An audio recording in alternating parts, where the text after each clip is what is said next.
Assalamualaikum warahmatullahi wabarakatuh. Kembali lagi dengan pembelajaran fisika. Untuk kali ini kita akan belajar tentang induksi elektromagnetik. Nah, di sini kita mempunyai kumparan. Ini kumparan ya. Kumparan di sini ada magnet dan di sini ada galvanometer. Ini untuk indikator bahwa di sini akan menimbulkan listrik atau tidak.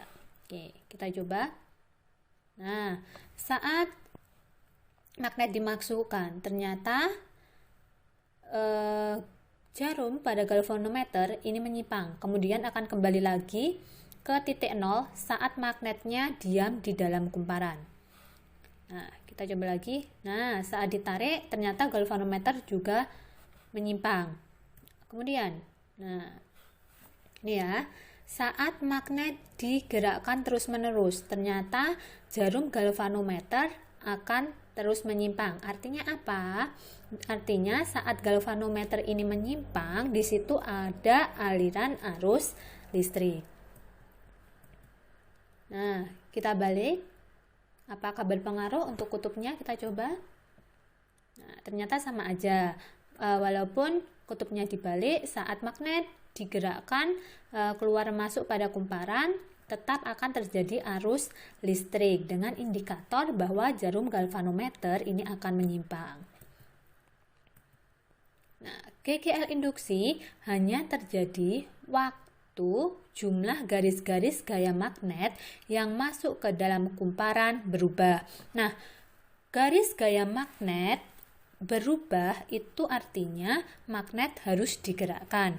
Saat magnet tidak digerakkan, maka garis-garis gaya magnet itu tetap, sehingga dia tidak akan menimbulkan GGL induksi. Nah, arus listrik yang ditimbulkan disebut dengan arus induksi.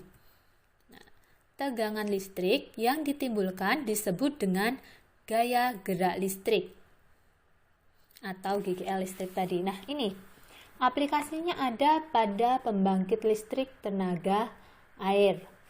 Nah, ini ya, titik fokusnya di sini pada transformator step up atau kita sering menyebutnya dengan trafo seperti itu. Nah, di sini ternyata trafo itu menggunakan prinsip dari induksi elektromagnetik. Nah, ini air pada waduk itu mengalir, terus menggerakkan generator. Generator itu mengubah dari energi kinetik menjadi energi listrik. Nah, energi listriknya itu akan mengalir melalui trafo atau transformator. Nah, transformator yang digunakan ini adalah transformator step up. Nanti pengertian transformator step up itu apa? Kita bahas di belakang. Nah, di sini kita coba lagi. Di sini ada baterai ya sebagai sumber tegangan. Terus di sini ada kumparan lagi. Ini ada dua kumparan. Kumparan yang didekatkan ya, artinya nanti di sini ada magnet dan ada besi. Nanti kira-kira akan terjadi listrik atau tidak di sini. Oke, kita coba. Nah, ternyata akan bergerak jarum galvanometernya. Nah, ini berarti di kumparan yang kedua yang tidak dialiri arus listrik, ini juga menjadi teraliri arus listrik. Kenapa? Karena di sini berarti kan ada gaya gerak listrik atau ada garis gaya magnet. Mohon maaf, salah ya. Karena di sini ada garis gaya magnetnya berubah. Garis gaya magnet yang berubah tadi menimbulkan arus listrik.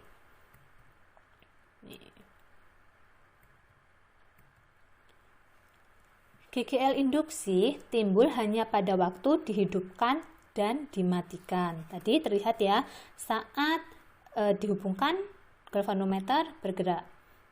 Saat didiamkan galvanometer juga diam. Tapi saat diputus atau dimatikan, tadi galvanometer juga bergerak. Oke, di sini kita coba lagi sumber tegangan arus bolak-balik. Oke. Nah, kalau arus bolak-balik ini ya, ternyata akan terjadi arus listrik juga. Besar GGL induksi tergantung dari jumlah lilitan, kekuatan magnet, dan kecepatan gerak magnet. Nah, di sini ada transformator. Ini disebut dengan inti besi. Inti besi diberikan lilitan. Nah, yang dekat dengan sumber tegangan itu disebut dengan lilitan primer, dan yang satunya disebut dengan lilitan sekunder. Di situ ada sumber tegangan. Nah, ini yang ada sumber tegangan itu disebut dengan input, berarti yang satunya disebut dengan output. Input itu masukan, output itu keluaran.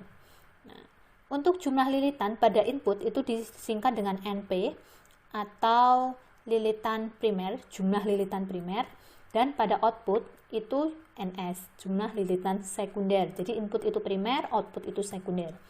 Untuk tegangan itu VP, tegangan primer, dan pada output itu VS, yaitu tegangan sekunder.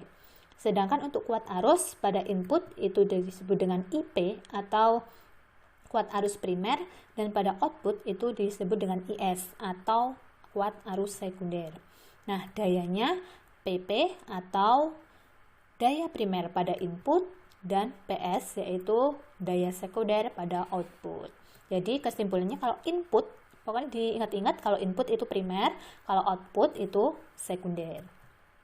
Nah, transformator itu ada dua macam, yaitu ada transformator step down dan step up. Nah, dari gambar di sini ya, dari gambar sini bisa kita lihat nih. Kalau step down, down itu kan turun, ya.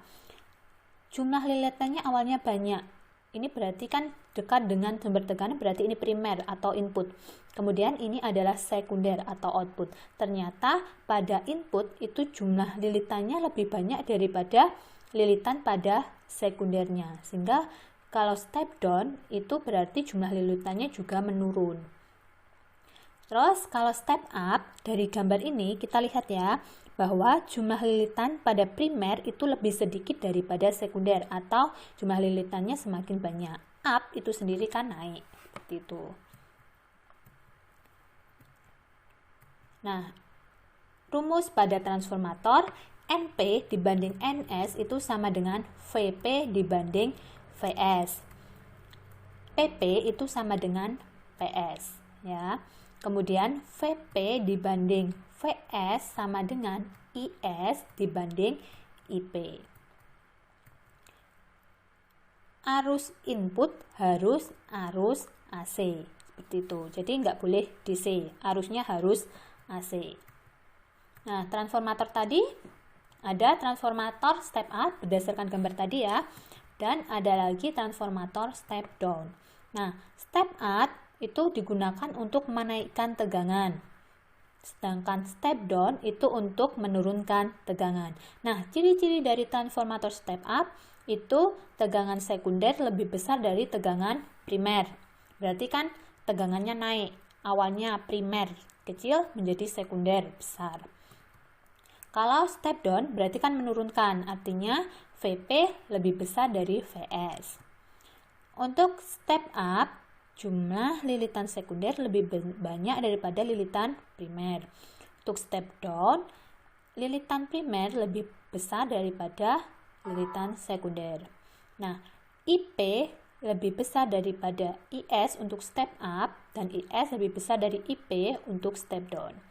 Nah, sebutkan bagian-bagian dari bel listrik berikut dan jelaskan cara kerjanya. Nah, di sini ada bel listrik. Kira-kira bagiannya apa aja? Nah, oke, kita bahas. Nah, itu disebut dengan bel. Terus ini pemukul bel. Di sini ada kawat lilitan, di sini ada interruptor, dan di sini ada sumber tegangan, dan ini adalah saklar. Sebutkan alat-alat yang memanfaatkan elektromagnetik. Yang pertama ada bel listrik. Yang kedua ada pesawat telepon. Kemudian ada katrol magnetik. Kemudian ada telegraf. Kemudian ada relay. kemudian ada loudspeaker, ada alat ukur listrik, ada motor listrik, ada transformator, dan ada lagi induktor. Nah, apa sih bedanya antara transformator dan induktor? Kalau transformator itu sumber arusnya AC dan digunakan untuk menaikkan atau menurunkan tegangan. Sedangkan kalau induktor itu sumber arusnya harus DC dan ini hanya digunakan untuk menaikkan tegangan. Nah, di sini sebagai contoh ya. Nah, di sini ada sumber tegangan 220 volt. Ada sumber tegangan 220 volt dengan jumlah lilitan 250 lilitan. Dan pada output atau sekundernya ada 125 lilitan. Nah, arus pada output itu 10 ampere. Yang ditanyakan, hitunglah tegangan outputnya, kuat arus inputnya, dan daya transformatornya. Oke, kita kerjakan. VP banding VS sama dengan NP banding NS. 220 dibanding VS sama dengan 250 dibanding 125. Nah, 250 kali VS ini dipindah ruas ya, sama dengan 220 kali 125, sehingga VS sama dengan 220 dikali 125 dibagi 250, sehingga VS sama dengan 110 volt. Nah, VP dibanding VS sama dengan IS dibanding EP. Nah, perlu diingat bahwa kalau V sama N atau tegangan dengan jumlah lilitan itu adalah sebanding, tapi kalau dengan arus listrik itu berlainan atau tidak sebanding atau berbanding terbalik seperti itu. 220 dibanding 110 sama dengan 10 dibanding IP. 220 dikali IP sama dengan 110 dikali 10. Ini dipindah ruas atau dikali silang tepatnya. Nah, sehingga IP sama dengan 110 dikali 10 dibagi 220. Sehingga IP sama dengan 5 ampere. P sama dengan V dikali I. Oke, kita harus mengingat rumus tentang kelistrikan yang sudah dibahas di belakang, bahwasannya daya itu sama dengan tegangan dikali arus listrik. Nah, PP berarti ini daya primer sama dengan tegangan primer dikali kuat arus primer, sama dengan 220 dikali 5 atau 1100 watt. Sedangkan untuk daya sekunder itu berarti tegangan sekunder dikali kuat arus sekunder.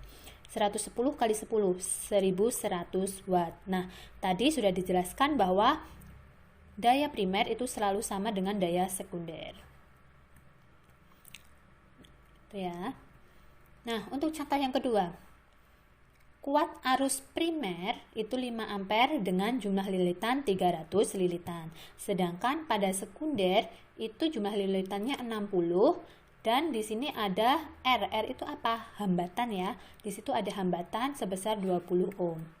Nah, hitunglah kuat arus sekunder, tegangan primer dan sekundernya, dan daya transformator. Oke. IS banding IP sama dengan NP dibanding NS. IS banding 5 sama dengan 300 banding 60.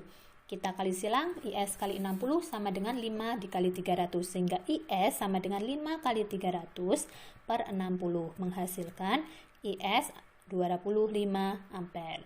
Jadi, IS-nya tadi 5 ampere. VS sama dengan IS dikali RS. Kita ingat hukum Ohm bahwasannya tegangan sama dengan kuat arus dikali hambatan. Nah, maka VS sama dengan 25 dikali 20.